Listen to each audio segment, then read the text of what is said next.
I am here in Cape Town, South Africa, and before you visit, there are probably a few things that you want to know before you get here too. First of all, where is Cape Town? So Cape Town is a southwest coastal city in South Africa, which is the southernmost country in the continent of Africa. And they actually have 11 official languages. So Afrikaans is actually the most widely spoken language at least in the Western Cape, which is sort of like the state that Cape Town lives in. But English is very widely spoken. It's on all the signs, directions, everything around the city is in English. So if that is your main language, or the one that you know the best, you won't have any problem getting around. Now, their currency here is the South African Rand, which is sometimes abbreviated to ZAR, the ZAR. It's currently around 15 to 16 Rand to $1 US.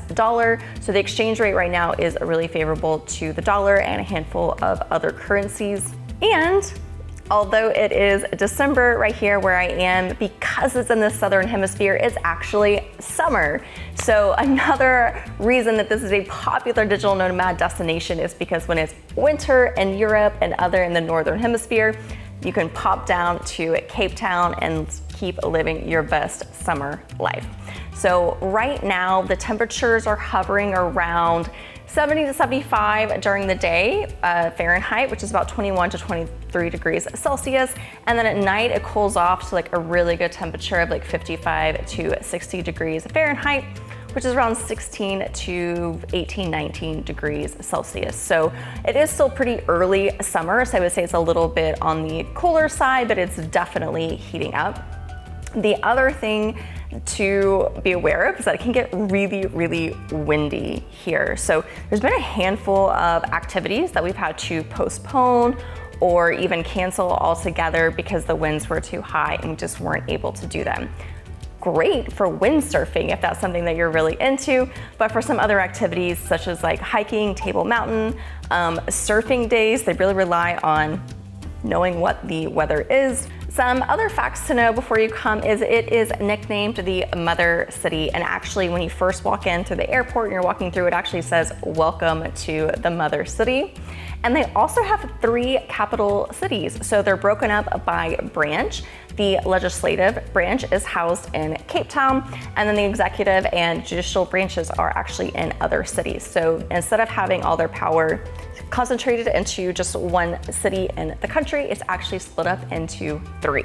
The other thing I really enjoyed learning and getting to know about the city is just it's like diverse and like super rich history. So when most people think about South Africa, they think of apartheid, think of Nelson Mandela potentially, and that is a very recent history. Apartheid only ended in the early 1990s, and so that is something that comes up quite a bit still. So locals, especially the local tour guides, they all have personal experiences based on that time period, which is really interesting to get those firsthand accounts.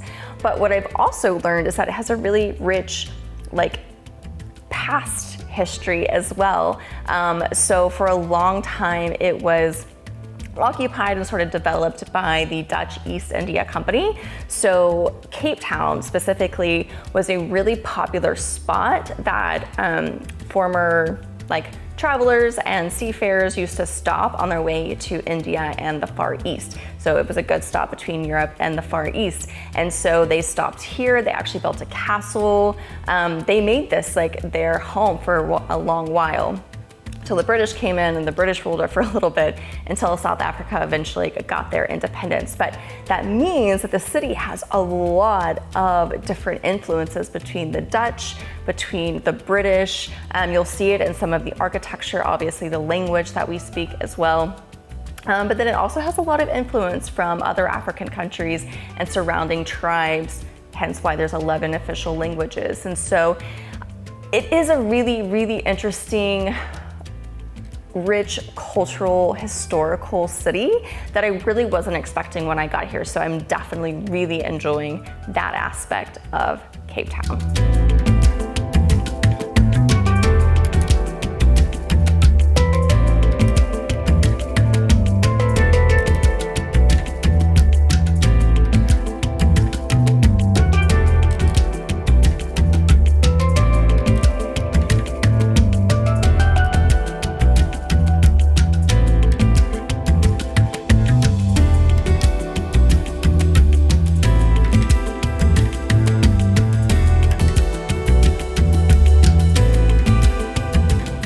housing in Cape Town, one of the easiest ways to find accommodation is just through Airbnb or even hostelworld.com. I've used both for different types of housing. And if you're staying longer, if you're doing like 2 to 3 month stays, you can always talk to the Airbnb host off platform and see if they'll give you a discount for a longer term stay. So that's just one fun tip there. Personally, I am staying in Greenpoint suburb in the Watercont area, and my group has actually chosen to use a property management company called Cape Life. So that's who we've gone through to book our accommodation. There are other property management companies in the area too, so you could always take that route if and when you're looking for housing.